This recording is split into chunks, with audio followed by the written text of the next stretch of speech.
Luxurious. இது நம்ம family. Sridhar, கூடுதல் விவரங்கள் என்ன, கள நிலவரம் என்ன, ஏன் தேர்தலை மக்கள் புறக்கணித்து வருகிறார்கள், என்ன நிலவரம், மக்கள் என்ன சொல்றாங்க? கடலூர் நாடாளுமன்றத்தை பொறுத்த வரைக்கும் 6 சட்டமன்ற தொகுதியில் 1509 வாக்குச்சாவடிகள் அமைக்கப்பட்டது.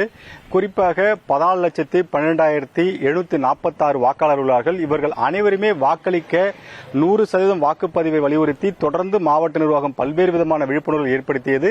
ஆனால் இந்த பகுதி, குறிப்பாக பண்டுடி தொகுதிக்குட்பட்ட ஏரிப்பாளையம் இந்த கிராமத்தில் தனி ஊராட்சியாக தங்கள் கிராமத்தை அறிவிக்க வேண்டும் என்று, சிறுவத்தூர் பஞ்சாயத்திலிருந்து தனியாக பிரிக்க வேண்டும் என்று பல்வேறு கட்ட போராட்டங்கள் நடத்தி வந்தார்கள். இந்நிலையில்தான் இன்று அனைவருமே வாக்கு புறக்கணித்து இந்த தேர்தலை புறக்கணிக்கிறோம் என்று கிராமம் முழுவதும் கருப்பு கொடி கட்டி இந்த போராட்டத்தில் இருக்கிறார்கள். நீங்கள் பார்க்கலாம், அவர்களுக்காக 2 வாக்குச்சாவடிகள் அமைக்கப்பட்டது.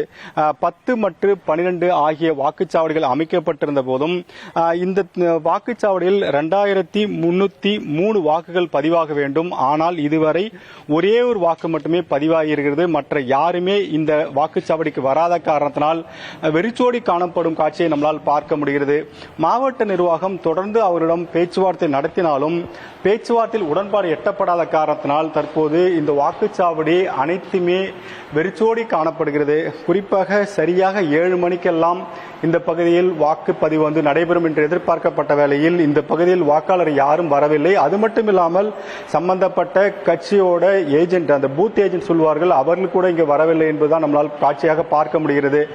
தொடர்ந்து இந்த பகுதியில் அதிகாரிகள் முகாமிட்டு பேச்சுவார்த்தை நடத்தி வருகிறார்கள். ஆனாலும் இந்த பேச்சுவார்த்தையில் உடன்பாடு எட்டப்படாத காரணத்தினால் 2 வாக்குச்சாவடிகளிலுமே தற்போது வெறிச்சோடிதான் காணப்படுகிறது. மொத்தமாக 2303 வாக்காளர்கள் வர வேண்டும். ஆனால் ஒருவர் மட்டுமே வாக்கு செலுத்தியிருக்காரு. மற்ற யாருமே வராத காட்சியை நம்மளால் பார்க்க முடிகிறது. மாவட்ட நிர்வாகம் தொடர்ந்து அவரிடம் பேச்சுவார்த்தை நடத்தி தேர்தலுக்கு பிறகாக உங்களுடைய கோரிக்கை நிறைவேற்றப்படும் என்று தெரிவித்த போதும் அதையெல்லாம் ஏற்க மறுத்து தற்போது இந்த தேர்தல் புறக்கணிப்பு என்பது இந்த ஏரிப்பாளையம் கிராமத்தில் நடைபெற்று வருகிறது. மாவட்ட ஆட்சியரிடம் இது குறித்து கேட்டதற்கு, இது சம்பந்தமாக அரசுக்கு நாங்கள் தெரிவித்திருக்கிறோம், நிச்சயமாக அவர்கள் கோரிக்கை நிறைவேற்றப்பட வேண்டும், ஆனால் அவர்கள் உடனடியாக அவசரப்படுத்தக்கூடாது, இது சம்பந்தமாக அரசுக்கு தெரிவித்திருக்கிறார்.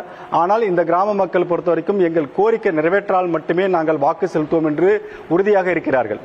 ஏரிப்பாளையத்தில் ஒருவர் கூட இதுவரை வாக்கு செலுத்தவில்லை. மக்களவை தேர்தலை புறக்கணித்த ஏரிப்பாளையம் கிராம மக்கள், மக்களவை தேர்தல் புறக்கணிப்பு என்பது சரியான வழியில்லை, அனைவரும் சென்று வாக்களிக்க வேண்டும் என்பதே வலியுறுத்தலாக இருக்கிறது.